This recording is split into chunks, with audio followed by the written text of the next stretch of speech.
me chamo Alexandre. Vou conversar um pouco aqui com vocês sobre a avaliação dos impactos sociais em usinas de cana-de-açúcar. O que eu venho apresentar aqui é a metodologia, né, de avaliação social que a gente desenvolveu aqui no CTBE e que vai ser utilizada no projeto Sucre.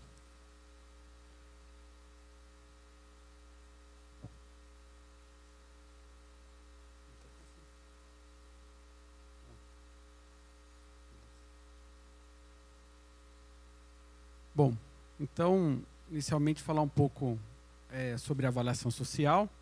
Né, ela busca avaliar os efeitos tanto positivos, né, quanto negativos de projetos, né, públicos ou privados, na condição social das diversas partes interessadas envolvidas, né, os trabalhadores, a sociedade, toda a cadeia produtiva, né, e como é ampla, né, essa avaliação ela pode ser utilizada para vários intuitos. Pode ser utilizada para parte de implementação de projetos. Nos últimos anos, ela teve uma maior utilização, um maior destaque, por exemplo, nas certificações, né, acesso a mercados, compondo a parte social dentro das certificações, né, como a Bom Sucro, a RSB. Bom, e aqui eu vou mostrar como que a gente vem utilizando a avaliação social dentro da BVC. Bom, então, os outros, né, a Narie e o Marcos já apresentaram a estrutura da BVC para vocês. Né, então, a gente usa os modelos, né, a partir dos modelos que a gente tem de simulação, a gente faz a avaliação social. Um pouquinho mais à frente eu vou mostrar essa integração. Bom, uma diferença um pouco, por exemplo, em relação as certificações, é que aqui a gente se interessa, aqui a gente está desenvolvendo mais a avaliação social para tentar antecipar potenciais efeitos sociais relacionados às mudanças tecnológicas, né? Então, por exemplo, no caso do Sucre, a gente vai ver qual que é a mudança, por exemplo, de rota, de tecnologia de rota de recolhimento de palha e quais são esses potenciais efeitos sociais. Bom, então, vou mostrar um pouco da relação, né, da avaliação social dentro da BVC. Bom, a avaliação social, ela necessita das outras avaliações, ela tem inputs tanto da avaliação ambiental como da avaliação econômica, que tem, por sua vez, o input das ferramentas de simulação. Né? E por enquanto, a gente vem desenvolvendo também, além da simulação industrial feita no Aspen, tem uma simulação, uma modelagem de mão de obra industrial e também junto com o Canasoft. Isso depende dos cenários que a gente está avaliando. Então, a partir de cada característica de cada cenário, a gente tem os inputs para simulações e depois para avaliação. E além disso também, como a gente vai ver mais para frente, a gente usa dados oficiais do governo para estar fazendo avaliação social e, com isso, obtendo as métricas sociais. Bom, então eu vou apresentar aqui um pouco, né, um resumo da estrutura metodológica. A gente se baseia principalmente na avaliação social do ciclo de vida, que é um pouco parecida com a avaliação do ciclo de vida ambiental que a Narie apresentou, que tenta englobar, né, que busca englobar toda o ciclo de vida do produto, junto com a análise de insumo-produto, que é uma avaliação, uma ferramenta econômica que permite ver como os setores da economia eles se relacionam e, com isso, calcular o efeito ao longo de toda a economia brasileira. Com isso, a gente calcula os efeitos sociais, tanto no sistema local, englobando a parte da produção agrícola e industrial, como também de toda a cadeia produtiva. Bom, essas são as métricas que a gente calcula atualmente: geração de empregos, acidentes ocupacionais, o salário médio, a escolaridade e a participação por gênero. E essas métricas, elas estão relacionadas a alguns dos objetivos do desenvolvimento sustentável da ONU, como igualdade de gênero, a parte de produção de energia limpa e acessível, trabalho decente, crescimento econômico e ação contra a mudança global climática. Bom, então aqui eu vou apresentar, primeiramente, os efeitos do sistema produtivo local. Como que a gente calcula. Então, por exemplo, a produção de etanol tem a etapa agrícola e a etapa industrial. A etapa agrícola é simulada no cana-soft. A gente coloca características em relação à mecanização, produtividade, por exemplo, recolhimento de palha ou não. E a gente, com as saídas do cana-soft, a gente calcula os empregos agrícolas e o salário médio agrícola. Na etapa industrial, a gente utiliza a nossa modelagem de mão de obra industrial, né, com as características da usina, por exemplo, processamento, né, se a usina produz etanol de primeira ou segunda geração, ou se é anexa ou autônoma. E a gente vai ter os empregos industriais e o salário médio, né, da indústria. Bom, com dados externos, né, aqui começa o primeiro exemplo, por exemplo, da base de dados da Previdência, a gente construiu um modelo, né, relacionado à mecanização com os números de acidente por vínculo, né, por trabalhador, e a gente calcula, a partir desses dados, os acidentes ocupacionais da etapa agrícola e da etapa industrial. Bom, a partir desses dados a partir desses dados do efeito local, a gente calcula os efeitos ao longo da cadeia. Então, a gente parte do sistema produtivo local e vê o que uma produção nesse sistema, qual que é o efeito dele na cadeia produtiva. Isso é feito através da análise de insumo-produto. Então, eu vou explicar assim, um pouco brevemente como que a gente faz esse cálculo. Então, a gente tem a matriz de insumo-produto, que mostra a relação entre os setores da economia, né?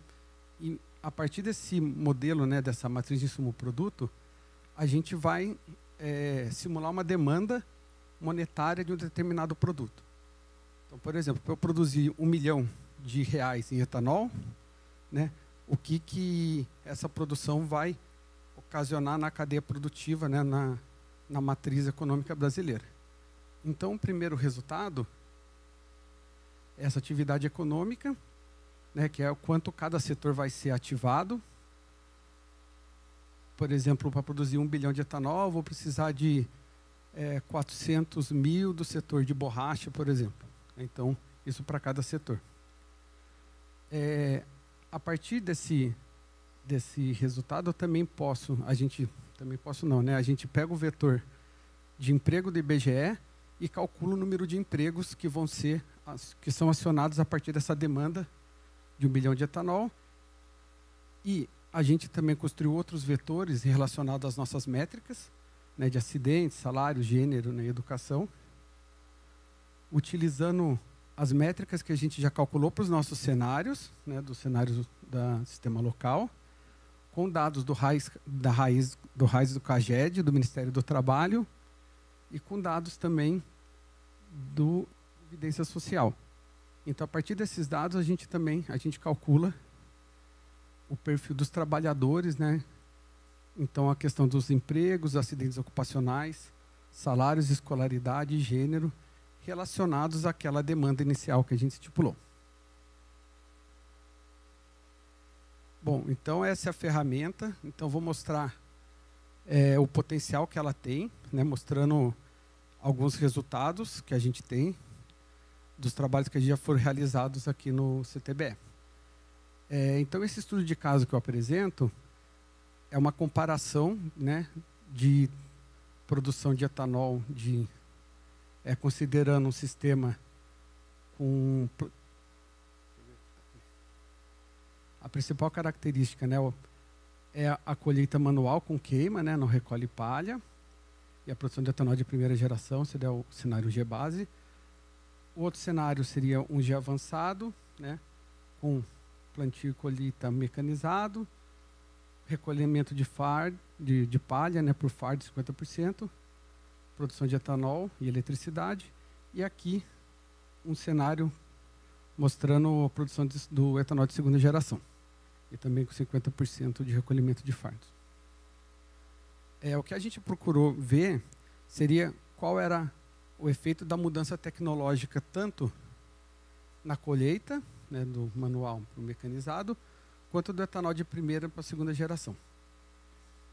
Mas isso vai mostrar um pouco a potencialidade que a gente vai utilizar para comparar os sistemas de recolhimento de palha. Bom, então aqui é um primeiro os resultados, né? É importante assim, esses resultados consideram toda a cadeia produtiva, não só o sistema local, mas o efeito que ele faz em toda a cadeia. Bom, então aqui a gente tem o número de empregos por milhão de litros de etanol. Então a gente vê que a mudança tecnológica da mecanização, né? Qual o efeito que ela provoca. Aqui tem os acidentes ocupacionais. Tá, só para explicar assim brevemente, aqui a gente tem os efeitos diretos e indiretos, que é o que a metodologia nos possibilita calcular. Os efeitos diretos são os efeitos, vamos dizer assim, da primeira rodada dos insumos, né? Que, por exemplo, do etanol. Então, para produzir etanol, eu preciso de cana-de-açúcar, preciso de, por exemplo, de outros insumos para a produção do etanol. E os efeitos indiretos são os insumos desses insumos. Então, o fertilizante para cana-de-açúcar é um insumo indireto, por exemplo, para a produção de etanol. Então, aqui a gente tem os acidentes ocupacionais. A gente vê também a diferença que dá na mecanização e a pequena diferença entre, também a gente pode ver aqui, entre o G e o 2G, principalmente devido que a produção do etanol de segunda geração a gente tem uma melhor eficiência por tonelada de cana. A gente produz mais etanol por tonelada de cana, que dá essa diferença aqui. Outra média seria o salário médio. Então, a gente calcula o salário médio dos trabalhadores em toda a cadeia, né? E também a escolaridade. A escolaridade, os anos de estudo médio de todos os trabalhadores da cadeia. Então, a gente vê que a escolaridade média, tanto quanto o salário médio de um G2G, é um pouquinho maior do que a de um G avançado e maior do que de um G base, onde temos trabalhadores. A gente sabe que no trabalho manual tem mais trabalhadores com menor escolaridade. E a última métrica dessa parte seria a participação da mulher na força de trabalho. Então a gente vê a diferença de acordo com que muda a tecnologia. Isso não está relacionado só à presença da mulher, por exemplo, no setor sucro, mas em toda a cadeia. Provavelmente, quando você muda a tecnologia, ele aciona outros setores que tem uma presença da mulher maior, né? E isso acaba aumentando esse valor médio. Bom, a gente desenvolveu, né, está na fase final de desenvolvimento de um índice de desenvolvimento humano setorial, o IDH setor, que a gente busca mostrar o desenvolvimento humano relacionado a um cenário, né, ou a um setor da economia, né? Então esse índice ele pode ser utilizado tanto para expressar o desenvolvimento humano no cenário que a gente vem desenvolvendo, que a gente está avaliando, ou então em qualquer setor da economia. E foi inspirado no IDH, né, aquele índice de desenvolvimento humano utilizado pelas Nações Unidas. Ele tem algumas diferenças. O IDH setorial que a gente utiliza aqui, ele é calculado através dessa fórmula, que é uma média geométrica entre o índice de vida, o índice de educação, o índice de renda. O índice de renda ele é calculado a partir dos salários. A gente considera os salários, o salário anual, né? O índice de educação, os anos de estudo, então as métricas que a gente já tem calculado. E o índice de vida, o que geralmente é calculado pelas Nações Unidas pela expectativa de vida né, da população, a gente calculou, estimou esse índice de vida através de uma correlação matemática a partir dos acidentes ocupacionais, que a gente calcula. Bom, então aqui são os dados de entrada dos cenários, né, o GBAD, o G avançado, o G2G integrado. Esses são, né, o que a gente mostrou lá, né, a renda, os anos de estudo e os acidentes. E aqui são os valores para normalização, né, que é feita para a calculação, para o cálculo do índice de renda e de educação. E aqui alguns resultados, aqui o resultado, né, do DH setorial comparando esses 3 cenários. A gente vê que o desenvolvimento humano, a mudança desse índice de acordo quando muda a tecnologia. Então, essa metodologia que a gente tem desenvolvido aqui no CTBE, que a gente procura, que a gente vai aplicar no Sucre, para avaliação das rotas de palha, né, as próximas etapas. Uma das etapas é o aprimoramento das nossas planilhas de mão de obra e validação das premissas que a gente tem utilizado para esses modelos de mão de obra. E a gente também convida, né, as usinas interessadas, a gente está aberto para contribuições, para ajudar a gente no aprimoramento dos valores que a gente tem considerado. A outra etapa seria a comparação de cenários, né, considerando diferentes níveis de recolhimento e também de diferentes rotas de recolhimento de palha. A comparação dessa bioeletricidade, né, desses indicadores sociais da bioeletricidade da cana com o de outras fontes, né, como já foi falado que a energia eólica, a energia solar, por exemplo. E a consolidação e desenvolvimento do EDH setorial, que está nas suas últimas etapas. Bom, muito obrigado. Fico aberto para questões.